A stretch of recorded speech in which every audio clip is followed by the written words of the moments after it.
During my lunch break at work, I found myself speaking in hushed tones, a stark contrast to the unintentional volume of my recent phone call. Confusion and frustration swirled within me as the insurance company representative calmly relayed the unexpected news of my policy cancellation request. This wasn't something I had arranged. My insurance journey began through the persuasion of my sister-in-law Rachel, an insurance agent. She recommended a savings-oriented life insurance policy, albeit at a premium rate. As Stella, a 40-year-old office worker, residing with my husband and daughter, today had already presented its challenges. The morning chaos ensued with my husband announcing an impromptu business trip, leaving our daughter fretting over a misplaced math textbook. Amidst the flurry, I couldn't hold back a remark about preparation. While Amy quickly apologized and promised better care, my husband's grievances rang louder, his focus on missing socks irking me. In the heat of the moment, as he packed, I couldn't help but wonder about his frequent business trips and the sudden preference for casual attire. Memories of past infidelity stirred, his transparent attempts at concealment doing little to mask his actions. He had pleaded for forgiveness before, involving family members to sway my decision. Yet here we were again, his apologies falling hollow amidst the echoes of betrayal. His tears, once a plea for clemency, now seemed merely pitiful, a facade crumbling under the weight of his repeated transgressions. "I've had it," I declared to my husband, my voice firm with resolve. "If there's another issue, we're done." With those words hanging in the air, I handed him the divorce papers to fill out and took charge, transferring all our savings into my account. Despite forgiving him, any love I once felt had evaporated. My husband's selfishness had worn me down. His neglect of our daughter Amy and his inability to prioritize her well-being or spend quality time with her had eroded my patience.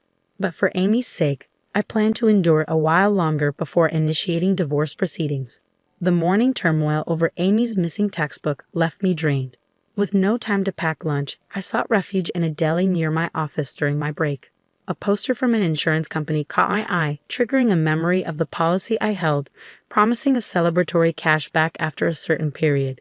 The anticipation of this bonus brought a glimmer of excitement, igniting my thoughts of how I could use the money, perhaps for new fall clothes for Amy. Yet my optimism was short-lived.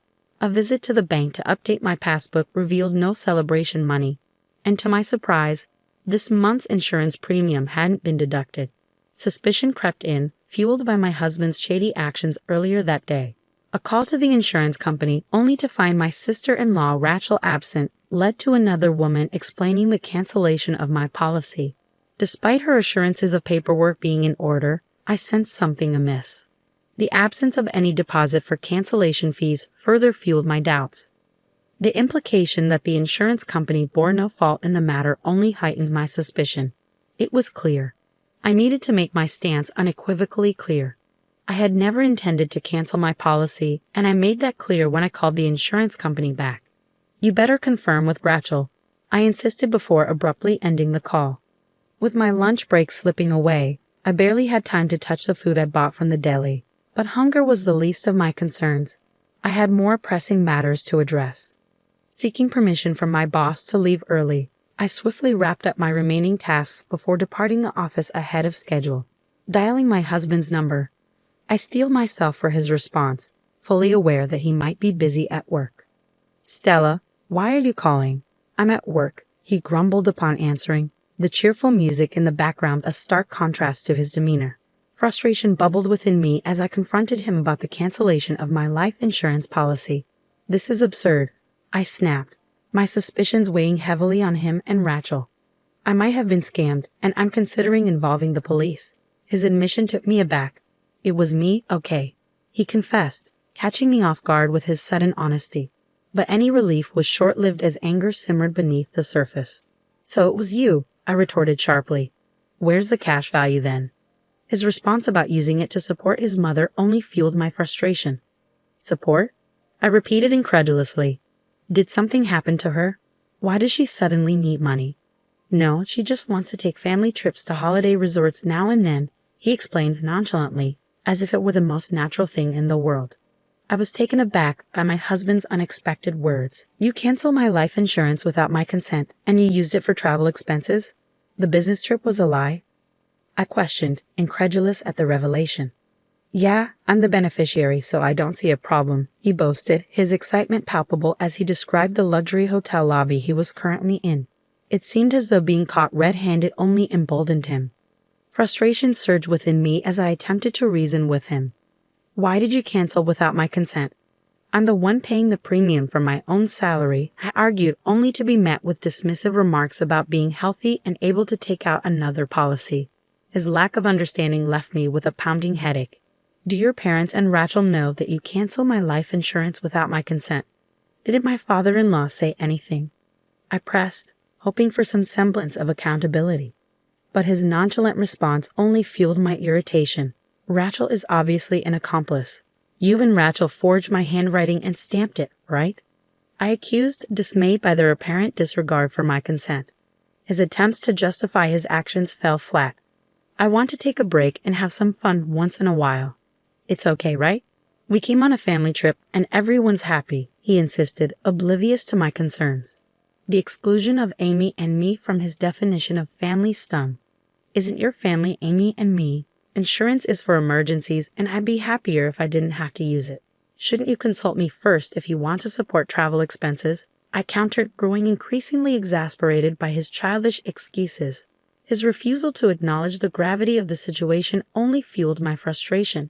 You're making me not want to talk by getting angry like this. What a pain in the ass if you keep up this bickering, he retorted, further straining our already tense exchange. I wouldn't mind getting a divorce. I muttered under my breath, contemplating the possibility. I bet you couldn't pull it off. My husband's newfound assertiveness, perhaps fueled by the tourist ambience, didn't escape my notice. Understood, I replied tersely before ending the call. The resolve within me solidified as I silently vowed to retaliate against my in-laws and my husband for their betrayal. My patience, worn thin by years of forgiveness, had finally reached its limit. What I had once perceived as a normal family dynamic now revealed itself as a facade of deceit and manipulation. It was time to sever ties. Without hesitation, I made my way to the courthouse.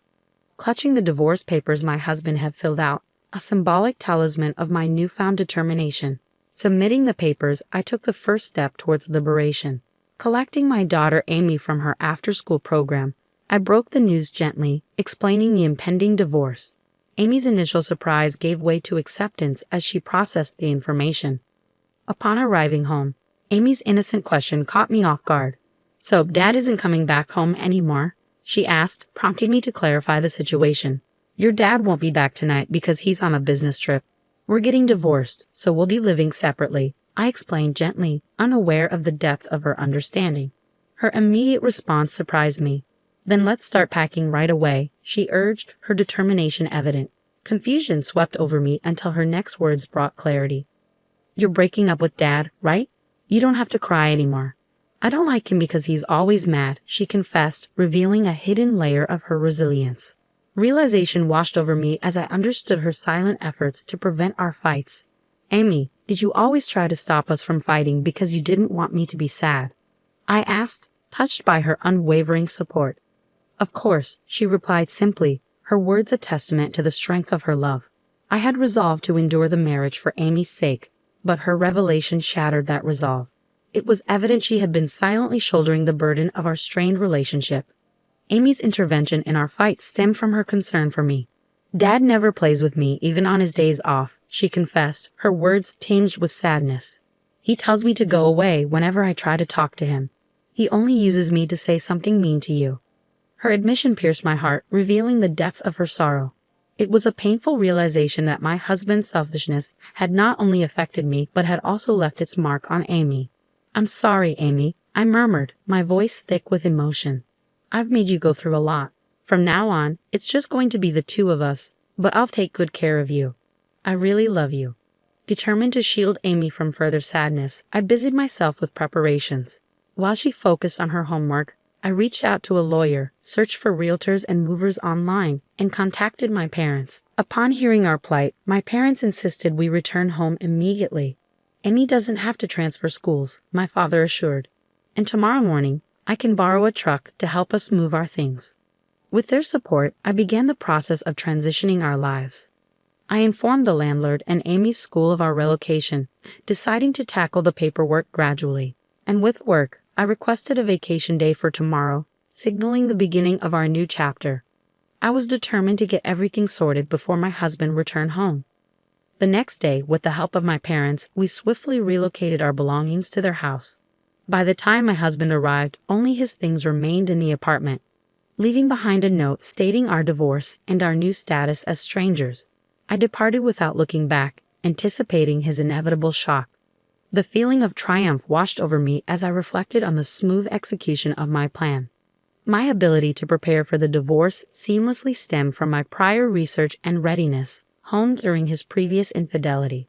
I had made it clear to him then, if there was a next time, there would be no discussion, only divorce. We had agreed that I would retain custody of our daughter and all shared assets. And so my daughter and I embarked on our new life at my parents' house. A few days later, a frantic call from my mother-in-law startled me. Despite her son's penchant for tears, her outburst caught me off guard. "You're divorcing him even though he didn't cheat?" she exclaimed, her words ringing in my ears. Her insistence on an apology bewildered me. Apologize? Why? I responded, struggling to comprehend her demands. The abruptness of my question seemed to catch her off guard, silencing her momentarily. As she attempted to reassert herself, I found myself questioning her identity. "Who are you?" I blurted out, unable to shake off the suspicion of a potential scam call. Her hesitation only fueled my uncertainty. "If you don't identify yourself, could this be a scam call?" I challenged, refusing to yield until I was certain of the caller's legitimacy. I decided to seize upon my slip of the tongue. After all, now that we were divorced and strangers, there was little point in engaging in serious conversation with those who unilaterally canceled a life insurance policy. "Don't be ridiculous, Stella. If you're going to take that attitude, I have a few things to say too," my mother-in-law retorted, her fury palpable. But her anger didn't faze me. "What are you talking about? Do you think you can just do something like that?" I challenged, refusing to back down. I had an agreement with him. If there was any issue, we'd divorce immediately, and he told me on the phone that we were getting divorced. My words left her speechless, and I seized the opportunity to press on. If he wanted to go on a trip, he should have just talked to me about it. Why did he have to commit a crime? Is your whole family looking to end up in jail or something? Canceling life insurance without consent qualifies as forgery. You know that could lead to imprisonment from 3 months to 5 years. So I'm ready to fight this thoroughly. I don't want to hear about how his family has no savings or how they're poor. My husband might have just done this nonchalantly, but that's precisely why I can't forgive him." The mention of imprisonment seemed to catch her off guard, and she faltered, but it was too late. I hung up and blocked all calls from my husband's family. After that, my husband was so shocked by the divorce that he voluntarily left his job and became a shut-in. As for the life insurance issue, we utilized the financial ADR system, which successfully resolved insurance-related disputes outside of court. Rachel, my sister-in-law, faced disciplinary action and was fired from her insurance company. The incident even made minor headlines, causing the in-laws to become the talk of the town, shamed by relatives who told them to have some common sense and shame. Both my husband and Rachel found themselves unable to work and in a financial crunch. Meanwhile, I was living freely with my daughter Amy back at my parents' house. Determined to make up for the hardships Amy had endured, I showered her with plenty of love.